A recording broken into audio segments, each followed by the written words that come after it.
I turned off news altogether. I hate to say it, but I don't trust much of anything. It's the rage bait. It feels like it's trying to divide people. If we got clear facts, maybe we could calm down a little. NBC News brings you clear reporting. Let's meet at the facts. Let's move forward from there.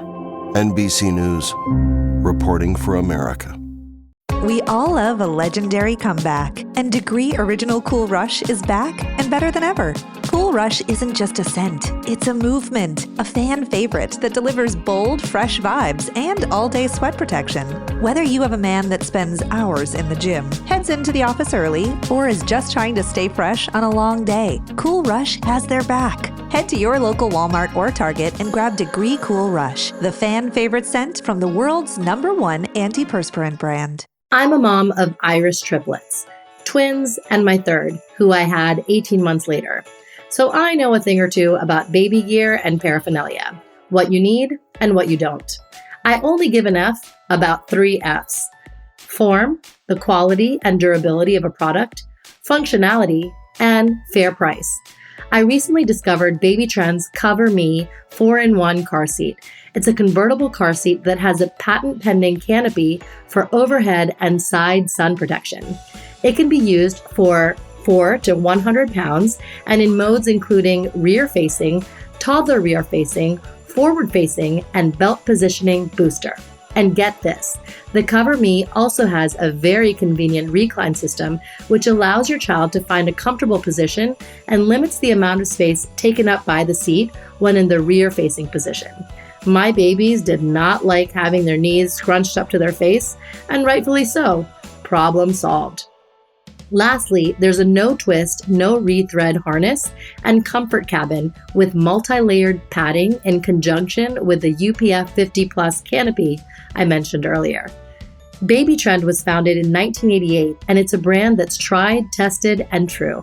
I'm so glad to work with the female podcast collective, ASA, to bring you my code COVERME20 to receive 20% off when you visit babytrend.com/ASA, OSSA.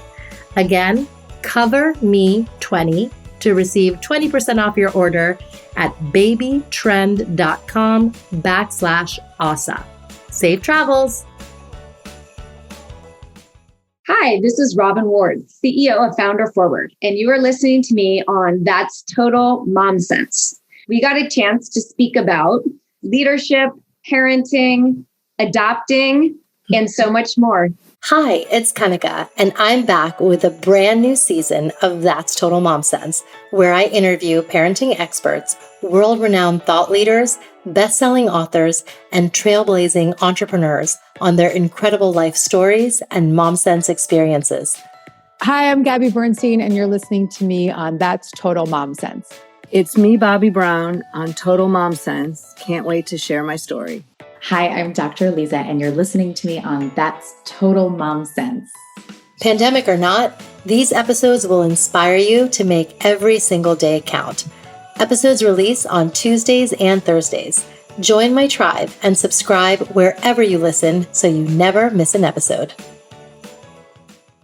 Parenting is servant leadership 101. This is about your team. This is about your employee. And like as parenting, this is not about me.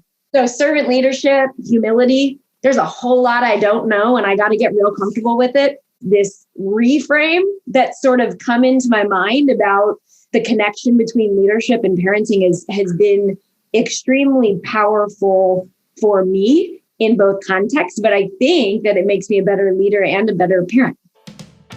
As moms, we often wonder, am I doing enough for my kids?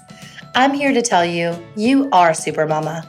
That's because we have an undeniable superpower, our intuition, and it never steers us wrong. I call it our mom sense. Hi, I'm Kanika Chadda Gupta, and I'm the host of That's Total Mom Sense. I'm a journalist, entrepreneur, wife, and mom of 3, twins plus 1. Now, if I had $1 every time I heard, gee, you have your hands full. On my podcast, I interview influential moms from various industries and cover topics that all first-time parents grapple with, from getting your baby to sleep to screen time allowance. your new normal in your marriage, and how to dedicate time to yourself. Learn and laugh along with That's Total Mom Sense. Imagine if you could be the best CEO of you and approach parenting the same way you approach leadership. This is a philosophy that Robyn Ward has come up with, and we're going to get into in our conversation today. Robyn Ward is a 20-year veteran of the technology startup space. She started FounderForward, a boutique leadership development firm to help founders and executives up-level themselves and build high-performing teams, cultures, and companies. Current and past clients include Ritual, Ordermark, Tala, STEM, and Toucan, among others. A sought-after keynote and panelist, Robyn speaks at conferences, companies, and venture firms on topics relating to entrepreneurial mindset, peak performance, and best self-leadership. She also co-teaches performance mindset for business at her Alma Mater USC.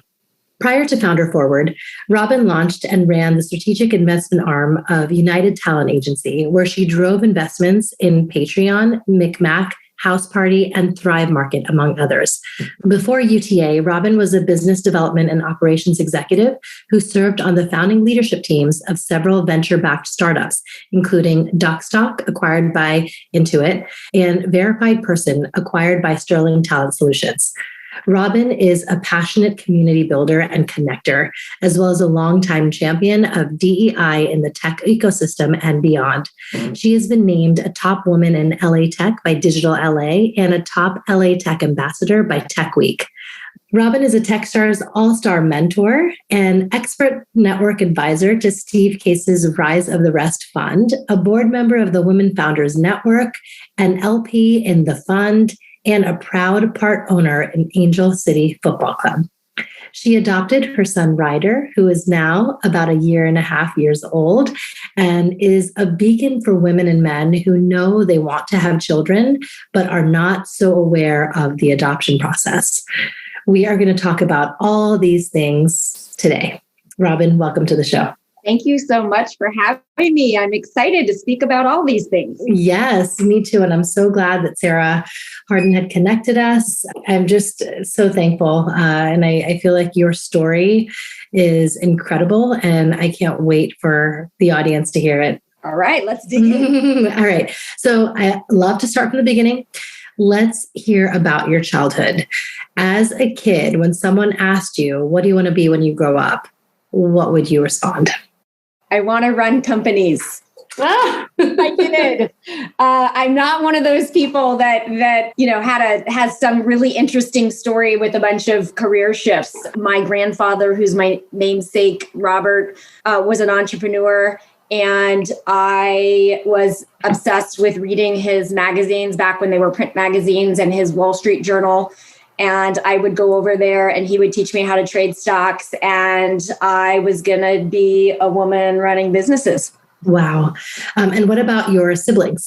I have two siblings, two sisters. One lives in Chicago, one lives in Indiana, one's in real estate, and one is a success coach. Oh, nice. Okay. And so tell us about how your parents raised the three of you and how that's kind of shaped who you are today. Well, my mother raised by example. She is a very successful businesswoman. So in the 80s, it was rare to have a mom that worked, that was, busy sort of running our carpools, but also then running back to work. So that was more lead by example. My dad was the one where he was my coach and I was a sports lover. It's my excitement around this new investment of mine in Angel City Football Club, run by some friends of mine, but he was coach. So most of the takeaways there are some sort of sports quote, whether it's swing for the fences, you miss 100% of the shots that you don't take. There is no I in team, all of them. And whatever John Wooden said, John Ward would say, but it really impacted me. I've always been a risk taker. I've always put in the practice hours. I've always strongly believed that if I set my mind to it, and then of course worked really hard, that I could do it. And that's sort of driven me. I mean, I was raised, which I didn't say, in Indiana, and chose to go to college in Los Angeles when most of the folks I know go to Indiana University, which is a great university. So I really always have swung for the fences. taking risks. Amazing. So you've just experienced many career milestones and, have really been a pioneer in tech and media. So what would you say is one of the pinch me moments that you simply can't forget? That's an interesting one. I will say when I was tapped to come into United Talent Agency to launch and run their new investment initiative, it was a big moment in terms of moving from an operator into a venture role, which is something that I've been wanting to do. It was also an important moment because at that time, there were very few women writing checks in LA or otherwise. And so the idea, I had been a leader and founding team member with All Men in Tech. The idea of being able to move now in this role of being seen as a check writer and investing in tech companies is important to me to see a change in the ratio of women founders and funders, but very important to the overall ecosystem. So at that time, I felt like I was stepping into something that was both important to me, but important to the community. Yes. Well, tell us about FounderForward and, what the mission is for the company. So I left my job at UTA after 3.5 years and started this business, FounderForward, which is really focused on helping founders and startups reach their full potential. What I realized when I hopped to the investment side is the piece I love the most is taking the calls from the founders and helping them work through issues, whether it was sort of an inside leadership game issue or an external issue. Many in the Portco started calling me coach. And so, I'd been an operator, then I was an investor. And what I realized, which fit ideally with just a different stage in my life, is I had started teaching at my Alma Mater USC. And the coaching work that I was doing, and formally at the time, was bringing me the most joy. And I sort of felt like I tapped into my superpower and I went with it. So people thought I was nuts. Coaching is having a moment, but 5-ish years ago to leave my swanky job to go in start this business was a risk, and people were happy to tell me they thought I was nuts. But again, I'm an entrepreneur. So I went where my gut and my heart was telling me to go. And I built this business focused on all the things that you said in the intro, but really it's just about helping folks scale themselves alongside their businesses. Yes. Now, I'm sure, there are a bevy of founders that want to work with you. What do you look for? What is the criteria for a founder and company to work with you? Well, one, I like a good challenge. So whatever the story leading up to, sort of what are they going through in the moment? But I like a diversity in types of clients, right? So it makes it more fun for me. So some people will say, do you work with CPG businesses? Do you work with B2C businesses? And I work with any kind of business, right? That's not the kind of work we're doing. So the actual function of the business or what space you're in doesn't really matter for a coach. The most important, the challenge, the diversity of client base and what the company is, but also the founder diversity. And then most important, people need to want to be coached. So somebody that's really fired up and going to be committed to dig in and do the work is the most important thing, because then it will be a mutually rewarding experience. Yes, I couldn't agree more. When we first had our call before this, we talked about how leadership and parenting are very similar. And, you really understand the trappings of a great leader and, now can apply it to parenting. So what qualities do you feel are indicative of someone who's a great leader and can then in turn be a great parent too? So I will answer that, but I do want to preface it with saying I did not understand that. For a long time, despite having a mother that was a career woman, I was in finance and tech. We still have diversity issues, but we're talking about 10 and 20 years ago, right? Yeah. So, I was working twice as hard as everybody in the room. And the idea that I might also be able to be a parent, they seemed at odds. And I think society plays them at odds. So it makes it such a struggle to make that decision. And the beauty of what I've learned is that they're not at odds. They feed each other. There's this amazing, synergistic, symbiotic relationship of me growing as a leader, and I grow every time I'm coaching, and coaching leaders and what I'm seeing, experiencing, and feeling as great traits for being a great parent. And so with that preface, I'll reference our good friend Sarah Harden, who introduced us. She sent me this lovely note that I cried and will have as a keepsake forever when I adopted Ryder. And one of the core components of the note that stood out was her talking about how parents are emotional light posts. I say this all the time to my clients, right? You're the emotional light post of your team and your company. And so slowly but surely in the early days of being a parent, while I was coaching, I was just connecting the dots in the lessons and the topics every day, right? Which is emotional intelligence, self-awareness, authenticity. I'll tell you a big one is emotional regulation, which is under emotional intelligence, which is how do you manage yourself, right? When a kid does something wrong, or, since I have a younger kid, like when he bangs himself into the wall, instead of going, oh, and making him have that response, how do you, stay calm and respond in the moment? So I do a lot of work on how do we respond versus react, right? Yes. How do you manage your mindset and your reaction? Another one that's so important is communication, right? Communication skills, active listening, holding accountability rather than blame and shame. Blame and shame in a company leads to a toxic culture. Blame and shame with a child, which everybody go read Brene Brown, because all of her leadership work applies to parenting. But you always want to call out the behavior of the activity and not the person or not your child.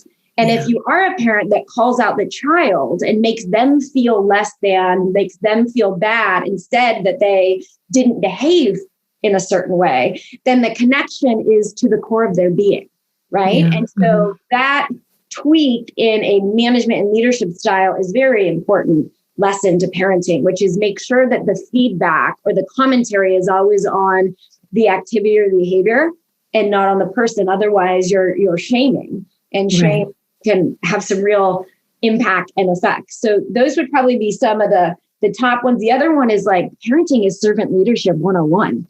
Right? You say like, listen, I say to some of my founders when we're working through some ego things, like, this is not about you. It's about your team. This is about your employee. And like, as parenting, this is not about me. This is about Ryder, right? Yeah. So servant leadership, humility, there's a whole lot I don't know, and I got to get real comfortable with it. So yeah, I really feel like this reframe that sort of come into my mind about the connection between leadership and parenting has been extremely powerful for me in both contexts, but I think that it makes me a better leader and a better parent. And now for a quick break, brought to you by my brand sponsor, Homer. Hi, this is Kanika Chadha-Gupta, founder and host of That's Total Mom Sense. I'm Stephanie Dua, president and co-founder of Homer. And this is At Home with Homer. Homer is the essential early learning program for kids aged 2 to 8.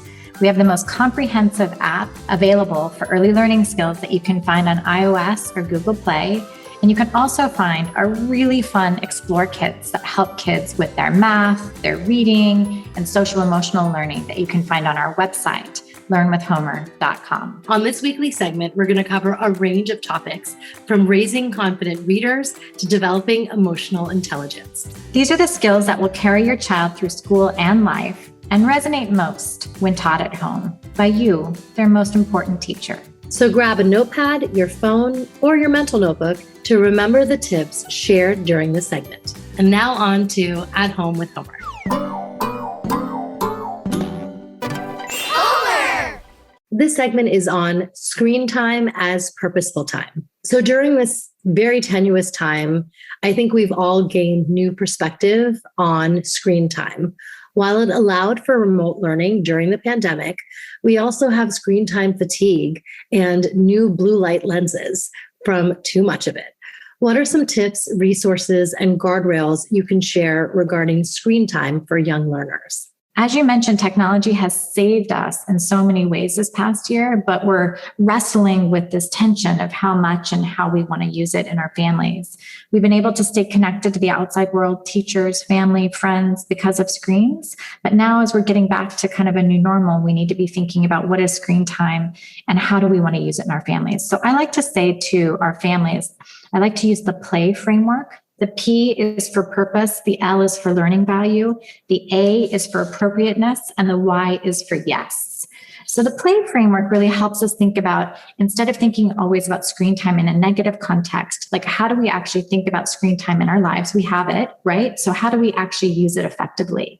So the P is for purpose. Purpose is, you need to be thinking about why. Why are you using the screen with your child? There's so many different reasons. It could be helping them stay entertained. It could be giving them an opportunity, as we just talked about, to connect with family and friends. It could be helping them assist with their schoolwork.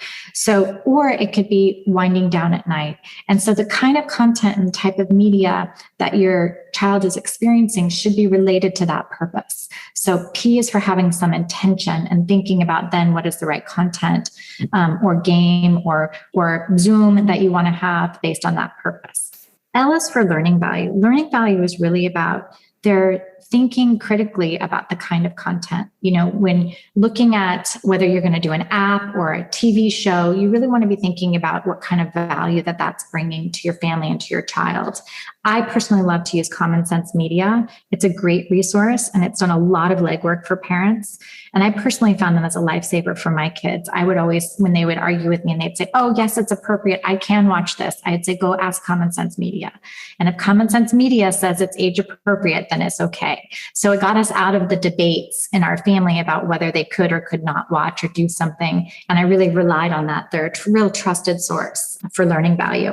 And then A is appropriateness. You know, you do need to think about, based on your child's age, you know, is it appropriate for them? Are they going to engage with it very long? Will it make them giggle? Will it make them get up and dance? Will they try out a new word?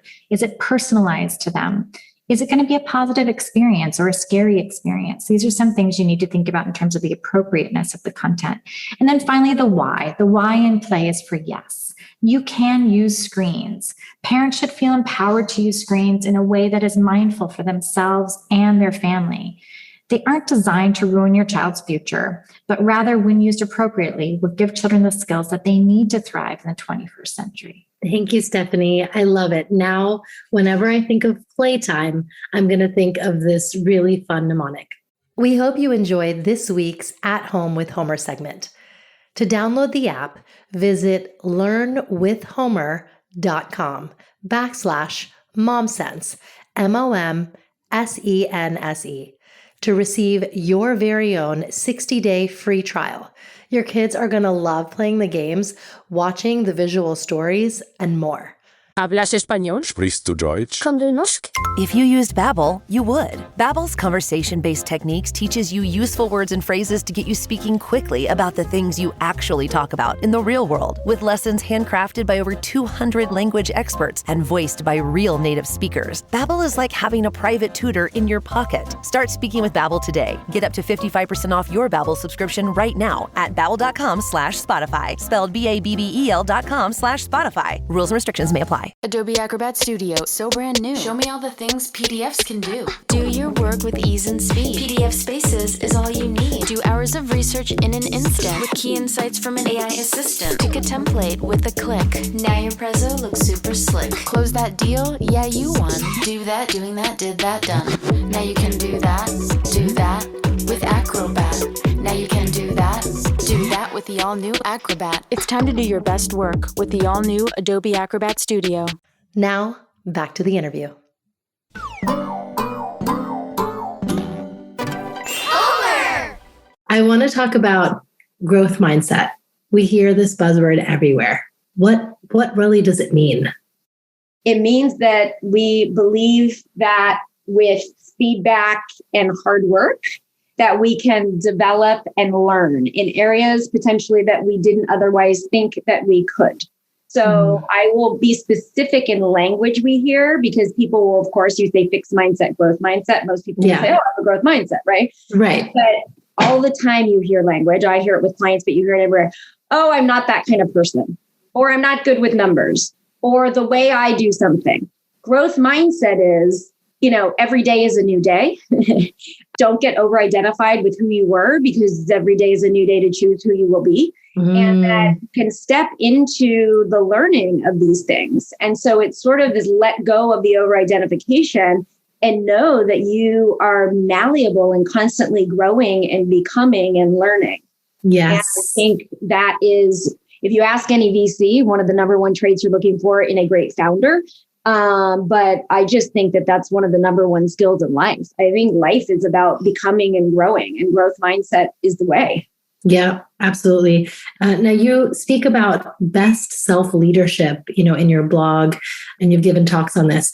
What does that entail? Okay, well, so over my entire career, which now I'm making myself sound maybe older than I am in this interview, but so 20 plus years, I've worked with hundreds, directly and indirectly. I've worked with hundreds of founders, leaders, CEOs, and I really became obsessed with what the mindsets, practices, habits that set some leaders up for success, particularly since I work with a lot of high growth venture-backed companies on that roller coaster.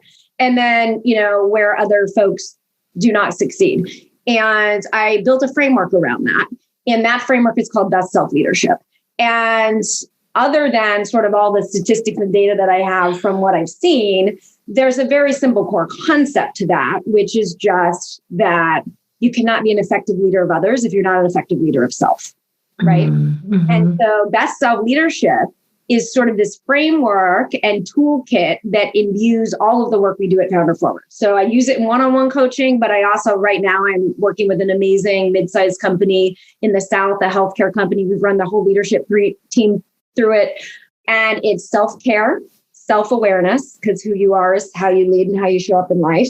And if you don't know yourself, you can't grow yourself. Self-management, which has two components, which is one, time, attention, and energy, which most people just focus on time management. And it's the trio, time, attention, and energy, which is focus. And then the second piece of management is managing your mindset and your emotions, which is often where the deepest work happens. And then the last bucket is self-growth. So, particularly for leaders that are driving businesses every year, you set up your yearly KPIs or OKRs for the business. You need to do that for yourself, right? So ultimately, this is how coaching became popular. So you've got 6 to 10 OKRs. You got the company OKRs and as a leader, because your job is to grow alongside the company. That's a lot, right? So getting a thought and accountability partner to work through all of that is one of the reasons why coaching became popular. But so last year when we went into the pandemic, I was thinking about best self-leadership. And one of the things I say is leadership is a practice, not a position. Anybody is a leader in anything in life. You could be a leader of your family, your community, your church, or your company, or your team. And so, these framework of self-care, self-awareness, self-management, self-growth is not something that's solely for entrepreneurs. Best self-leadership is really for any human, because the goal is to show up and to continue to put the work in to become your best self and live into your purpose. And so ultimately what we'll probably do is offer this as like a separate online course that anybody can take, so that it's not just for leadership teams and entrepreneurs, because I think the application is much broader. Wow. I want to hear all about that process that you went through. When did you decide I am going to become a mother? I decided, interestingly enough, when I was going through my coach training program. And I have loved children, and I'm a fun Auntie Roro to countless children. But I always thought, one, I thought of it's so separate that it was going to take me back on all of this doubling down that I had been in this dream and statement since I was 6, which was I was going to go run companies. But also, I will say there's a bunch of other factors that come into like, do you do it or do you not do it? I'm single. Am I waiting for the right partner? Do I want to raise a kid on my own? Can I raise a kid on my own? I know people do it, but man, it seems so hard. And all of that, you do the why. All of that just comes down to FEAR, fear in a different context, right? Yes. So I had really convinced myself, hey, you know what? I'm past that point. I love to travel. I'm a business builder. I'll be fun Auntie Roro. And then I went through this coaching program. And as I said, when I got a coach to help me move through some of the differences that were unique to being in a talent agency versus being in a startup, it was a game changer for me. And then I thought, I love doing this. And it was my superpower, but I want to go get accredited in it, a certification. And what happens when you go through a coach training is you actually do the work. It's deep, hard work. That's how they sort of get you on board and how you can be a good partner to somebody. And so, they said to you when you walked in there, a lot of you are doing this because you want to build a coaching practice, but we're going to tell you right now, it'll change your life. And I sort of did an eye roll, if I'm being honest, and was like, yeah. And by doing that work, by sitting down with who I am right now, what do I really want? What are my core values? What is this sort of quote unquote second half of my life look like? How do I want to design it? The entire coaching program became more about my choice to be a parent and moving through the adoption process than it did, in terms of being a focus for me building a bigger and stronger coaching business. So that was the moment where I literally just inside of the coaching training meeting session while I was jamming with a partner and practicing something was like, I'm going to do it. It's not too late. I can do it. People do it all the time. It may be a little bit tougher if I'm a single mom. I've got a village of supporters. Of course, I didn't anticipate the pandemic. Yeah. But, that was the moment. And I didn't waffle from that moment. Like when I went in that moment, I went all in. Wow. So tell us about that process. Firstly, how you did your research and found the best adoption agency for you. And now you have your beautiful son. I'd love to share that. And then I would love to just send this link to folks because I have become the person that people know that adopted and everybody wants to connect a friend. And I want everybody to, if they choose, have this amazing journey like I did. But it's starting to be several calls a week. This all comes back to coaching. One of the things I say to my clients when they're really stressed or trying to figure something out, it's like, what's the next best step? And I hadn't even taken the steps. Right? Like most people that call me to ask me about it haven't even researched the fact that in your city somewhere, there's a social agency that once a month has an adoption orientation. So I made the decision and I spoke with a couple of people finally, and I pulled around and I found the adoption orientation. First step, go to the adoption orientation. They give you the list of things to be done. They give you a site. They walk you through it. They hold your hand. And it was just I hadn't taken those steps yet because I was so blocked emotionally and psychologically about whether or not I was going to do this.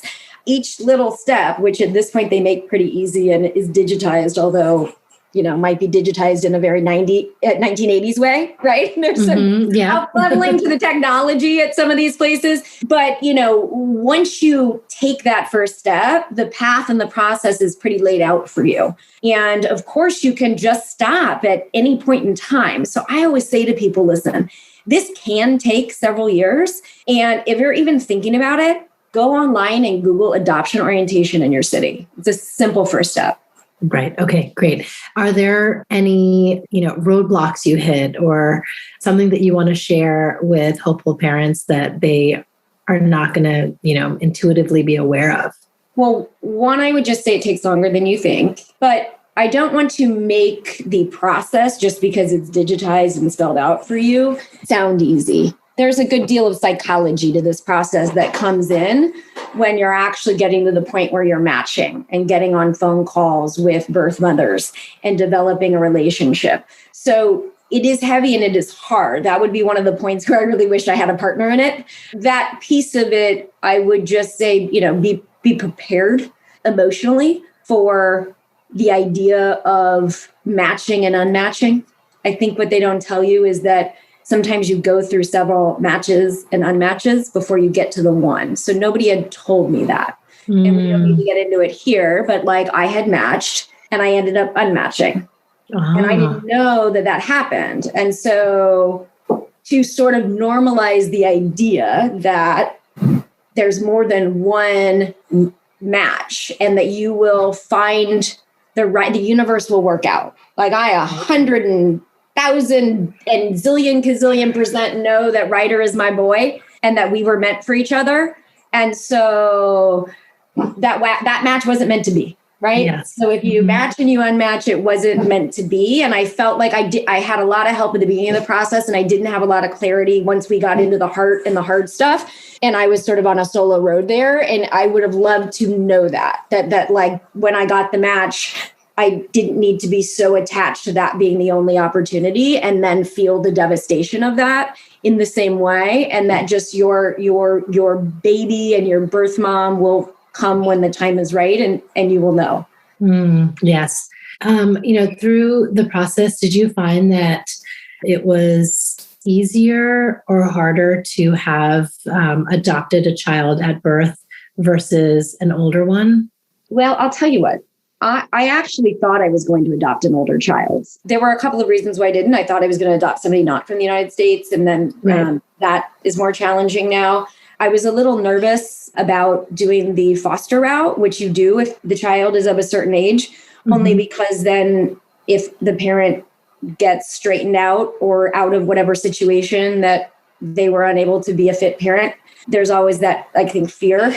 Yeah. Courts and I didn't think I could handle that. So I just thought that once I had researched that and thought it through, I just went for a baby. But the foster system, and I have much respect for people that do it. I just decided it wasn't for me. Yeah.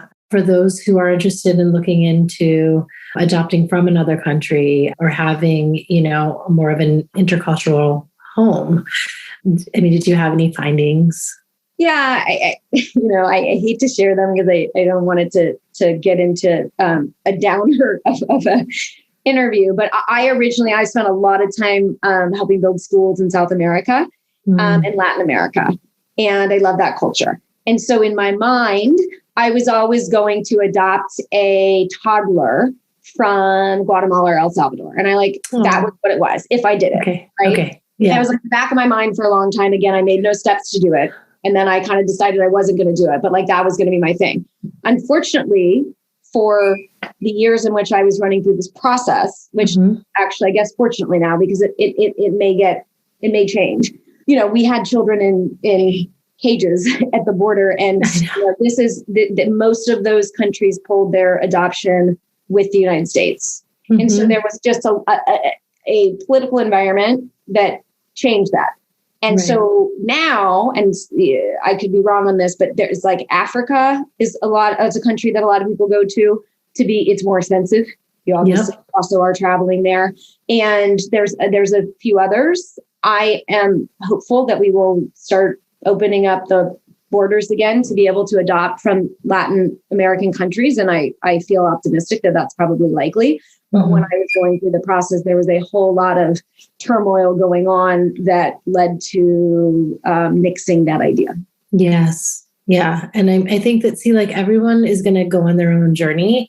And like you said, you find the child that was meant to be with you, but just kind of being aware of what path to take is important.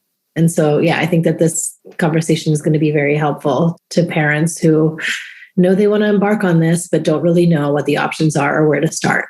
I would say one more thing that may be helpful. Sitting down and really thinking about, as you're saying, what does this look like? What are the parameters?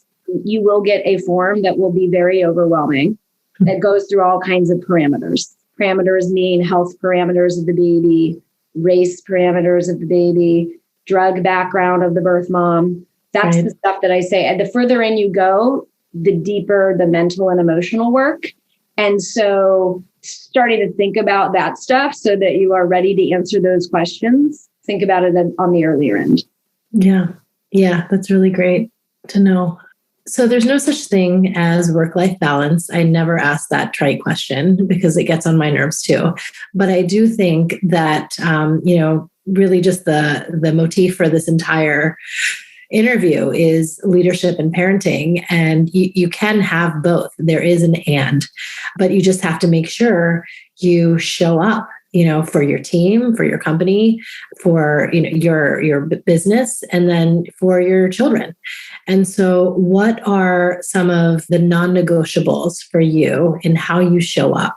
I love this. Jeff Bezos talks about this. He calls it work-life harmony. But this is why my management is time, attention, and energy, because the concept of harmony, in which he states, he's like, if I make it home to dinner, but I'm still thinking about my product roadmap meeting, or if I'm in my product roadmap meeting and I'm thinking about my son's baseball, that's time management, right? It's focus. It's where is your attention and your energy. And so I'm very committed to, and I hear parents say this all the time. Moms say this, but also dads. I don't want to disclude dads, but I'm in an environment where venture capitalists will say, oh my God, how are you going to build and run this company if you're pregnant? And it's like, or if you have children, it makes you more cognizant of being present and productive in the moment and getting your thing done, the thing you're passionate about in the here and now, because you have a whole other type of presence that you want to be and another priority, right? So this comes down to stuff I coach on. It's called ruthless prioritization. It's being present. Back to my mantras. I write every morning. I am present. I am patient. I am calm.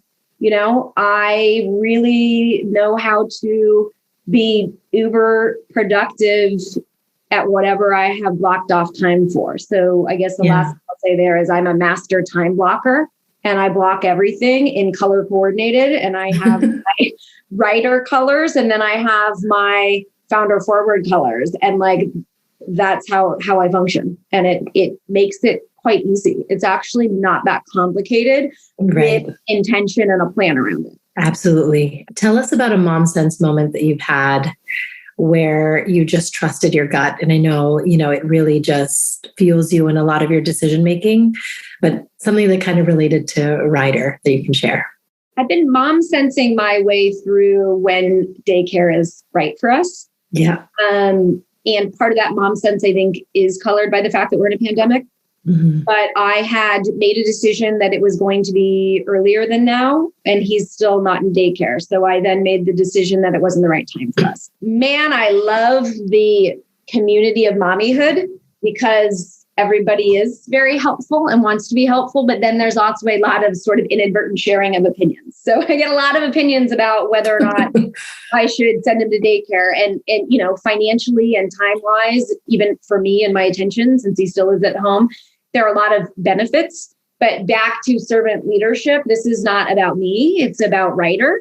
And I think we will be getting there soon, but I've gone in and out of mom sensing my way through that. And we're not in daycare yet. And I'm not going to be shamed by it or sit around and second guess myself. I'm going to go, we'll end up at the right daycare at the right time for us. Yeah, I love that. And I think, it's a tough call that all parents are having to make right now, especially, with preschoolers. Virtual school is a whole other beast, Let's not forget our quote of the day. Is there a quote that you live by? I'm going to give you two quotes. And the thing is I have quotes on my printer, so I get to really read them because one's longer. It's Mark Twain. 20 years from now, you will be more disappointed by the things that you didn't do than the ones that you did do. So throw off the bowline, sail away from the safe harbor, catch the trade winds in your sails, explore, dream, discover. Love, love, love. That's how I live my life. That's a sailboating 20 way to say what my dad taught me, which was think big, go big or go home. One that I use every day, all day with my clients, so I may as well reference it, is entrepreneurship is a personal growth engine disguised as a business pursuit. Entrepreneurship is a personal growth engine disguised as a business pursuit, which is the work that I do with my clients. But I feel like that's very powerful. I believe better human, better leader. I believe better human, better parent. Absolutely. Absolutely. I love that you say it that way. It's now time for Mom Haul, when we share products we love.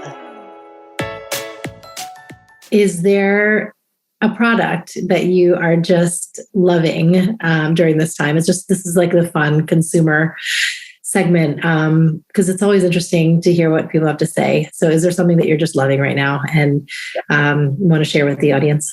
My life-saving product is Yumi. Clean, safe.